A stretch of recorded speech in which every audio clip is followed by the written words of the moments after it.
Hello, my name's Lesley Atherton, and this is my story, War.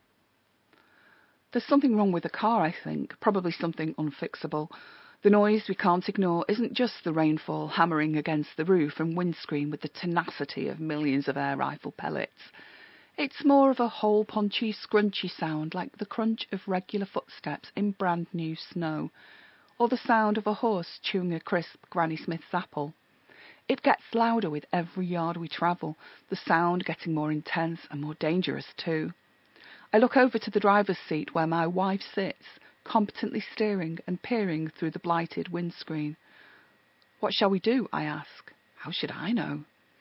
I know that she just wants to get us out of this hailstorm and off the coastal path to safety. That's what I want too, and I reach over to touch her face. 53 years old, yet with skin still as soft as it was on the day we met. It is silky smooth and hasn't succumbed to as many wrinkles as my craggy visage. I feel the tiny smooth hairs on the surface of her skin, and she turns her head momentarily to kiss my fingers. I chastise her. Keep your eyes on the bloody road, woman. And we both laugh, knowing she's undoubtedly my superior when it comes to road skills. Earth seems a whole different planet since the conflict began. Was it only 18 months ago?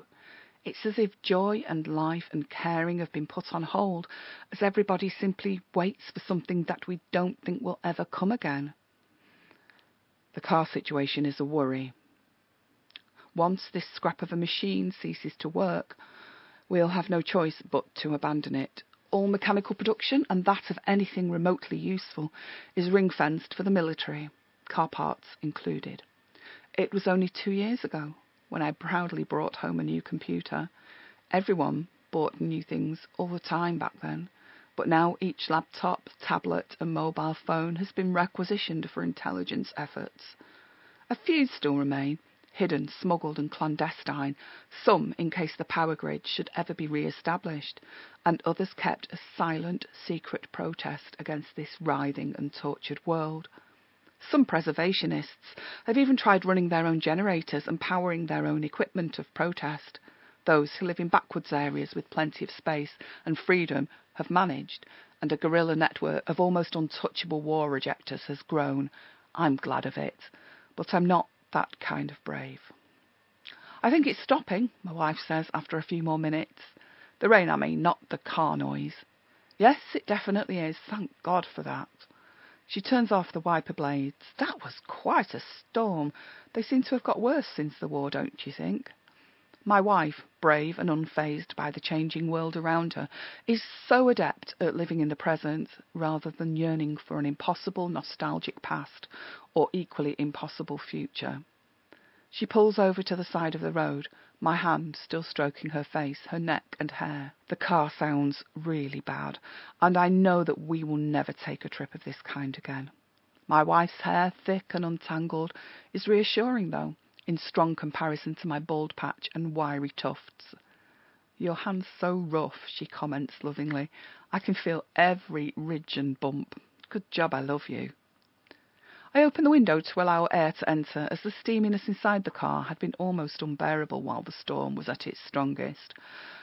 Ah, the fresh green air smelling of wind and water and just fallen rain, kind of tangy and green. Everything looks and feels and tastes green. Oh, and that and wind and water, salt water. Have you seen how close we are to the edge? I exclaim. Only a couple of feet from the cliffs. The wind could have pushed us in, she says, nonplussed. Nothing much phases her these days.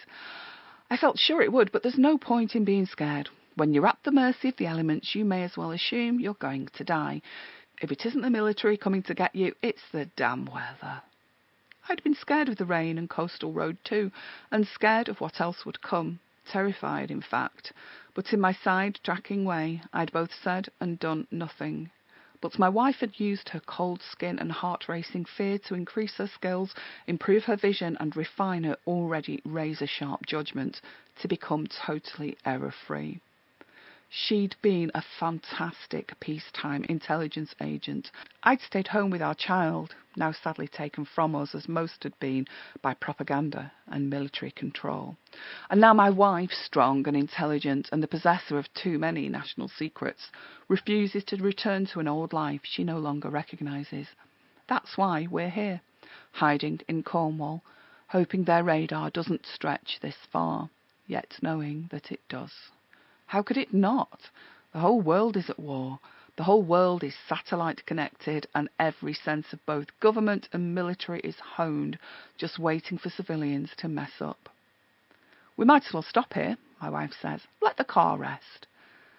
We could go down that path. The beach can't be all that far down.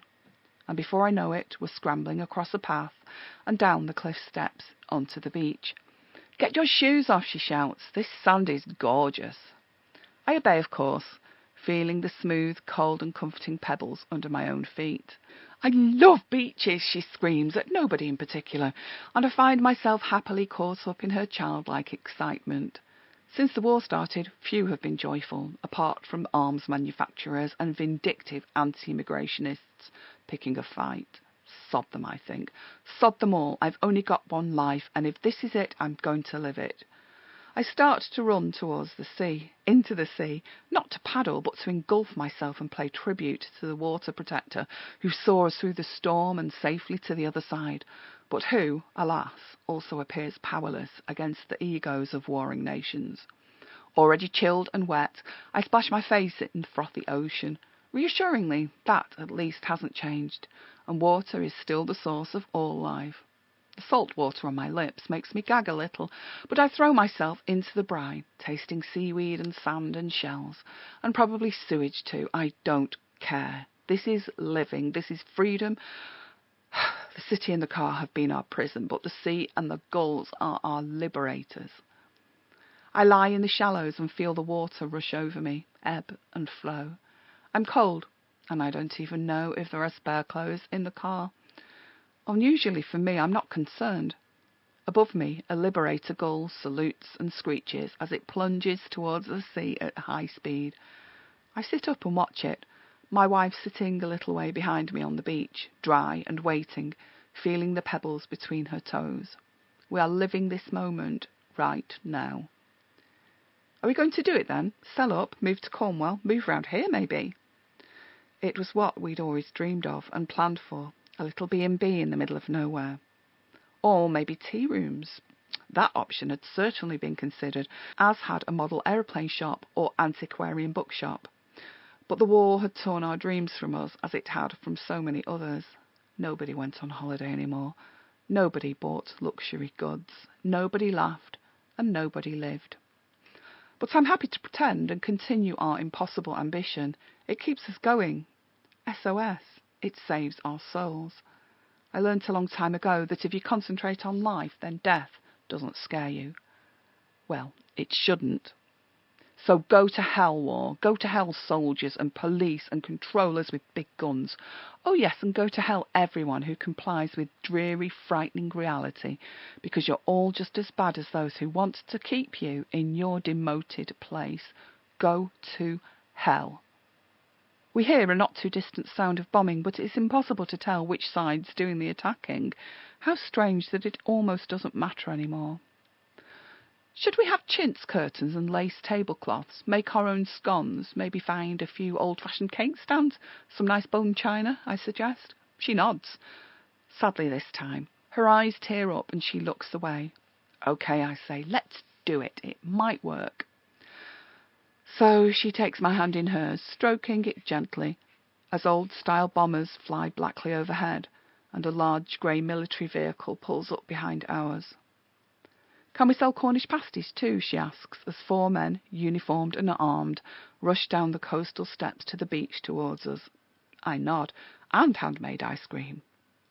We sit on the sand together, facing the sea. We hold hands. They won't take the real us, even if they do succeed in taking our bodies. Our hearts and souls and every element of our living beings are in that little tea room. I won't go, she whispers. I'll die here, but I won't go. I know. So we wait for the military to draw closer. My wife reaches into her pocket and with her free hand shoots behind her, over her head.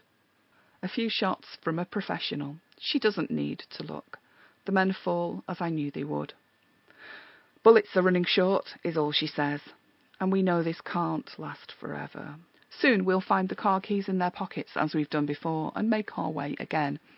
New vehicle, clean clothes, supplies, and maybe even a radio this time. All would be an improvement. But for now, here we sit. Victims of a universal war, still holding hands, resisting all sides but our own, and dreaming of Cornish ice cream.